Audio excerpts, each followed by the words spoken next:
ഇനി നമുക്ക് കാണാനുള്ളത് golden Allport's trait theory of personality ആണ്. ഇത് നമ്മുടെ സെക്കൻഡ് തിയറിയാണ്. ആദ്യം നമ്മൾ ഡിസ്കസ് ചെയ്തത് ഐസൻസ് തിയറിയാണ്. ഇത് രണ്ടാമത്തെ ട്രേറ്റ് തിയറി ഓഫ് പേഴ്സണാലിറ്റി, അതായത് ഗോൾഡൻ ആൽപോർട്സ് ട്രേറ്റ് തിയറി. അപ്പം ഗോൾഡൻ ആൽപോർട്ട് പേഴ്സണാലിറ്റിയെ തന്നെ ഡിഫൈൻ ചെയ്തിരുന്നത് എങ്ങനെയാണ് നമുക്ക് ആദ്യം നോക്കാം. So golden Allport define personality as the dynamic organisation within the individual of those psychophysical systems that determine his unique adjustment to his environment. അപ്പോൾ എന്താ പറയുന്നത്, ഇതിൽ 3 പാർട്ടായിട്ടാണ് നമുക്ക് ഇതിനെ ഡിഫൈൻ ചെയ്യാൻ പറ്റുക അല്ലെങ്കിൽ എക്സ്പ്ലെയിൻ ചെയ്യാൻ പറ്റുക. ഒന്ന് പറയുന്നത് എന്താണ്, ഡൈനമിക് ആയിട്ടുള്ള ഓർഗനൈസേഷൻ. ഡൈനമിക് ഓർഗനൈസേഷൻ എന്ന് പറഞ്ഞാൽ എന്താണ്, സ്റ്റാറ്റിക് അല്ല അല്ലെ. സ്റ്റാറ്റിക് അല്ല എന്ന് പറയുമ്പോൾ എന്താണ്, ഇത് കൺസിസ്റ്റന്റ്ലി ഇവോൾവ് ചെയ്തുകൊണ്ടിരിക്കുന്ന ഒരു കാര്യമാണ് എന്ത്, പേഴ്സണാലിറ്റി എന്ന് നമ്മൾ പറയുന്നത്. Personality is evolving consistently. പിന്നെ രണ്ടാമത് പറയുന്നത് എന്താണ്, within the individual of those psychophysical systems. എന്താണ് ഈ psychophysical systems എന്ന് പറയുന്നത്? Psychophysical system encompasses both psychological elements and physical aspects. അതായത് രണ്ടും കൂടി ചേർന്നതാണ് അല്ലേ.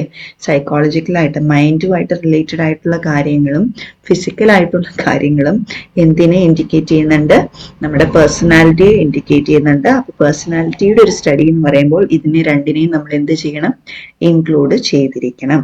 So the dynamic organisation within the individual of those psychophysical systems that determines his unique adjustment to his environment. എന്താണ് unique adjustment to his environment എന്ന് പറഞ്ഞാൽ, അതായത് ഈ ഒരു പ്രത്യേക എൻവയോൺമെന്റിൽ ഒരാളുടെ ബിഹേവിയർ എന്തായിരിക്കും എന്നുള്ളത് ഇൻഡിവിജ്വൽ ടു ഇൻഡിവിജ്വൽ ഡിപ്പെൻഡൻ്റ് ആണ് അല്ലേ, യുണീക്ക് ആണ്. ഓരോ ഇൻഡിവിജ്വലിനും യുണീക്ക് ആയിട്ടുള്ള അഡ്ജസ്റ്റ്മെന്റ്സ് ആണ് അല്ലെങ്കിൽ യുണീക്ക് ആയിട്ടുള്ള വേസ് ആണ് ഉണ്ടാവുക. So each individual has a unique way of interacting with and responding to their environment.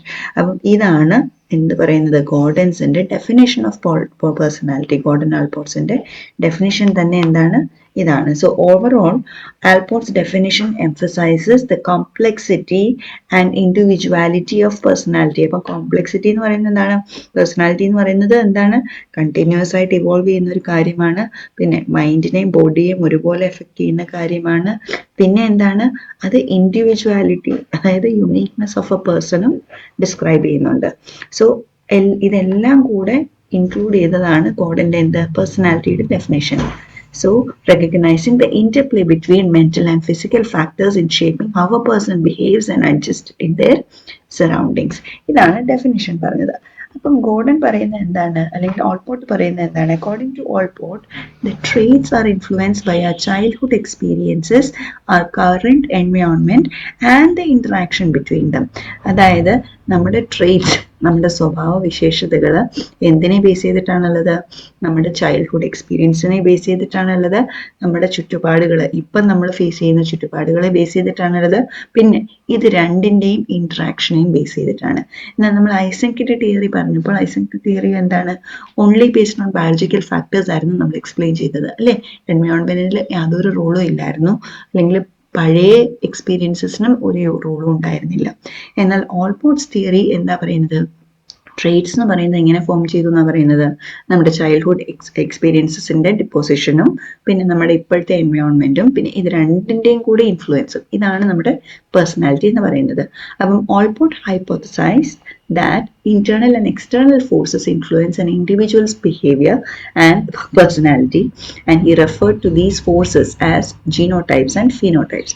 അപ്പം ഓൾപോർട്ടിന്റെ തിയറി അനുസരിച്ച് അല്ലെങ്കിൽ ഓൾപോർട്ട് പറയുന്ന തിയറിയിൽ എന്താണ്, നമ്മുടെ പേഴ്സണാലിറ്റി ഇൻഫ്ലുവൻസ് ചെയ്യാൻ ബോത്ത് ഇന്റേണൽ ഫാക്ടേഴ്സും ഉണ്ട് എക്സ്റ്റേണൽ ഫാക്ടേഴ്സും ഉണ്ട്. അപ്പം ഇന്റേണൽ ഫാക്ടേഴ്സിനെയാണ് ഓൾപോർട്ട് വിളിക്കുന്നത് എന്ത്, ജീനോടൈപ്പ്, ആൻഡ് എക്സ്റ്റേണൽ ഫാക്ടേഴ്സിനെ വിളിക്കുന്നതാണ് ഫിനോടൈപ്സ്. അപ്പോൾ ജീനോടൈപ്സ് എന്ന് പറഞ്ഞാൽ എന്താണ്, ഇന്റേണൽ ഫാക്ടേഴ്സ് ആണെന്ന് പറഞ്ഞു അല്ലേ.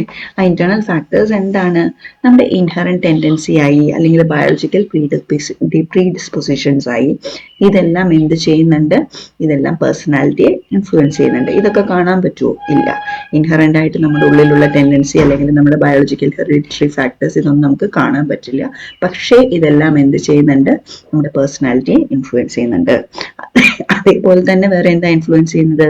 എക്സ്റ്റേണൽ ഫാക്ടേഴ്സ് അല്ലെ, നമുക്ക് ചുറ്റും നടക്കുന്ന കാര്യങ്ങളും, അതായത് ഒരു പ്രത്യേക സറൗണ്ടിങ്സ്, പെർട്ടിക്കുലർ എക്സ്പോഷർ അല്ലെങ്കിൽ ഒരു പ്രത്യേക സിറ്റുവേഷൻ, ഇതെല്ലാം എന്ത് ചെയ്യുന്നുണ്ട്?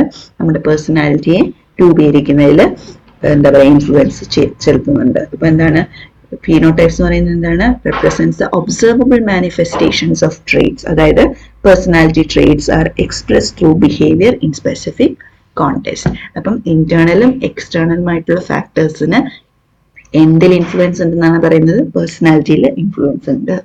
ഇനി നെക്സ്റ്റ് പറയുന്നത് ഗോൾഡൻ ആൽപോർട്ട് categorized personality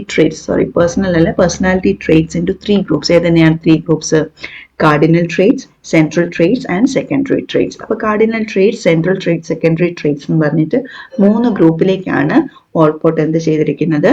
ഈ ഒരു പേഴ്സണാലിറ്റിയെ ഡിവൈഡ് ചെയ്തിരിക്കുന്നത്. അപ്പോൾ ഓരോ ട്രേറ്റ് എന്താണെന്ന് നോക്കാം. കാർഡിനൽ ട്രേറ്റ് എന്ന് പറയുന്നത് എന്താണ്? Cardinal traits are the most dominant traits that define an individual's personality.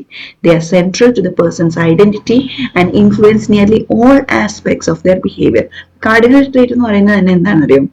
നമ്മളൊരു പേഴ്സണെ കുറിച്ച് ആലോചിക്കുമ്പോൾ നമ്മുടെ മനസ്സിൽ ആദ്യം വരുന്നത് എന്താണോ അതാണ് അവരുടെ കാർഡിനൽ മോസ്റ്റ് ഡോമിനന്റ് ട്രേറ്റ് എന്ന് പറയുന്നത്. ഇപ്പൊ നമ്മൾ മഹാത്മാഗാന്ധിയെ കുറിച്ച് ആലോചിക്കുകയാണെങ്കിൽ ആദ്യം എന്താ വരിക? അഹിംസ അല്ലെ? അഹിംസ എന്ന പ്രിൻസിപ്പിള് അത്രയും കൂടെ കൊണ്ട് നടന്ന് മഹാത്മാഗാന്ധിന്ന് വരും. അതേപോലെ ഹിറ്റ്ലറിനെ കുറിച്ച് ആലോചിക്കുമ്പോഴോ ഡിക്റ്റേറ്റർഷിപ്പ്. അപ്പൊ അതാണ് എന്ത്? ആ ഒരു പേഴ്സണിന്റെ കാർഡിനൽ ട്രേറ്റ് എന്ന് പറയുന്നത്.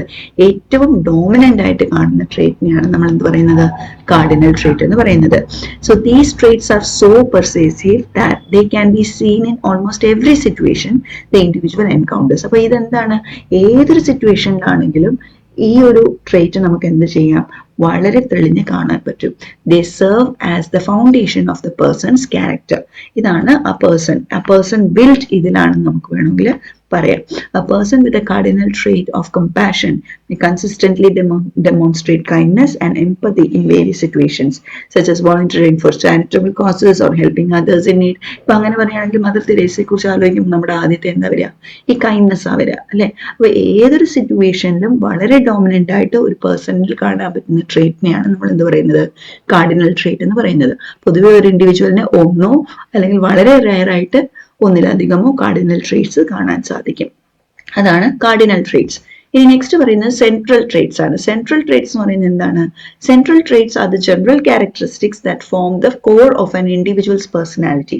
ദേ are not as dominant as cardinal traits but they still play a significant role in shaping the behaviour. Central trait എന്ന് പറയുന്നത് എന്താണ്? ബാക്കിയുള്ള ട്രേറ്റ്സ് അല്ലെ, അത് ഇൻഡിവിജ്വലിനെ ഡിഫൈൻ ചെയ്യാൻ ആ ട്രേറ്റും വേണം. പക്ഷെ എന്നാലും എന്താ പറയാ, കാർഡിനൽ ട്രേറ്റിന്റെ അത്രയും ഡോമിനന്റും അല്ല. എല്ലാ സിറ്റുവേഷനിലും അത് നമുക്ക് കാണാനും പറ്റില്ല. സോ അങ്ങനെയുള്ള ട്രേറ്റ്സിനെയാണ് നമ്മൾ എന്ത് പറയുന്നത്? സെൻട്രൽ ട്രേറ്റ്സ് എന്ന് പറയുന്നത്. അപ്പൊ സെൻട്രൽ ട്രേറ്റ്സ് നമ്മളിപ്പോ എക്സാമ്പിൾ ആയിട്ട് പറയുവാണെങ്കിൽ നമ്മൾ പറയുവാണ് ഒരു ഇന്റലിജൻസ് അല്ലെ, അല്ലെങ്കിൽ അയാൾ ഭയങ്കര ഇന്റലിജന്റ് ആണ്, അല്ലെങ്കിൽ നല്ല ഷൈ ആണ്, അല്ലെങ്കിൽ ഭയങ്കര ഓണസ്റ്റ് ആണ് എന്നൊക്കെ പറയുന്ന എന്തായി? സെൻട്രൽ ട്രേറ്റ്സ് ആയി. അതായത് ഇത് കൂടിച്ചേർന്നാണ് ആ മനുഷ്യൻ അല്ലെ, ആ ഒരു പെർട്ടിക്കുലർ പേഴ്സണാലിറ്റിയിൽ ഉള്ള ക്വാളിറ്റീസ് അല്ലെങ്കിൽ ഉള്ള ട്രേറ്റ്സ് ആണ് എന്ത്? അയാൾ ഇന്റലിജന്റ് ആണെന്നുള്ളതും, അല്ലെങ്കിൽ അയാൾ പുറത്തോട്ട് പോകാൻ വലിയ ഔട്ട് ഗോയിങ് അല്ലെന്നുള്ളതും, അല്ലെങ്കിൽ അയാൾ വളരെ ഓണസ്റ്റ് ആണെന്നുള്ളതും ഒക്കെ എന്താണ്? ആ പേഴ്സന്റെ ക്യാരക്ടറിസ്റ്റിക്സിൽ തന്നെ വരുന്നതാണ്, പേഴ്സണാലിറ്റിയിൽ വരുന്നതാണ്. പക്ഷേ ഡോമിനന്റ് ട്രേറ്റ് പോലെ എപ്പോഴും കാണുന്ന ഒരു ട്രേറ്റ് അല്ല എന്നുള്ളത് മാത്രമാണ്. അപ്പം ഒരാൾക്ക് 5-10 സെൻട്രൽ ട്രേറ്റ്സ് ഉണ്ടാവും. Each individual typically has about 5 to 10 central traits that are used to describe their personality. Okay, these traits are more consistent than secondary traits but less overwhelming than cardinal traits. അതായത് secondary ട്രേറ്റ്സിനേക്കാളും കൂടുതൽ കാണുകയും ചെയ്യാം, എന്നാൽ cardinal ട്രേറ്റിനേക്കാളും അത്രയും ഡോമിനന്റും അല്ല.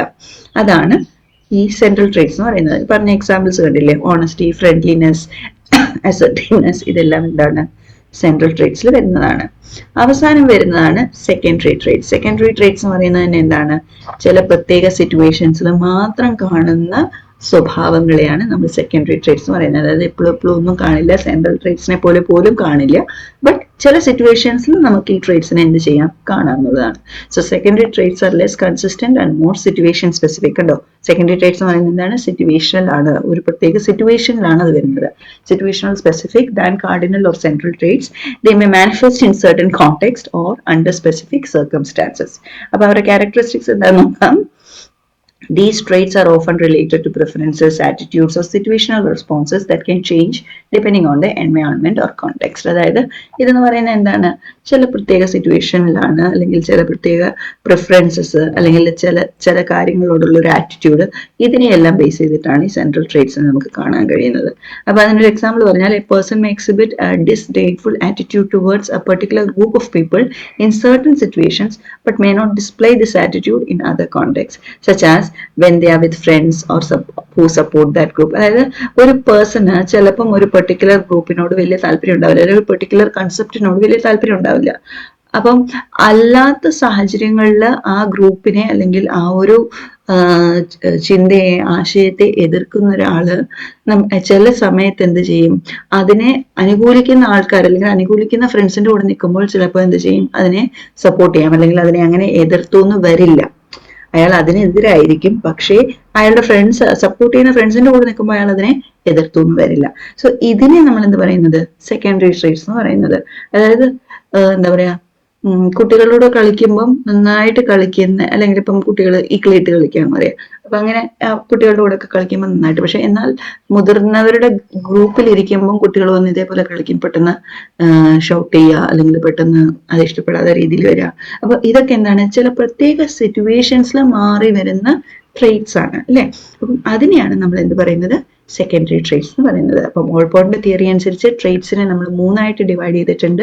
Cardinal traits which is a most dominant trait, next central trait which is almost seen, and the third one is what, secondary traits which is less consistent and is seen in specific situations.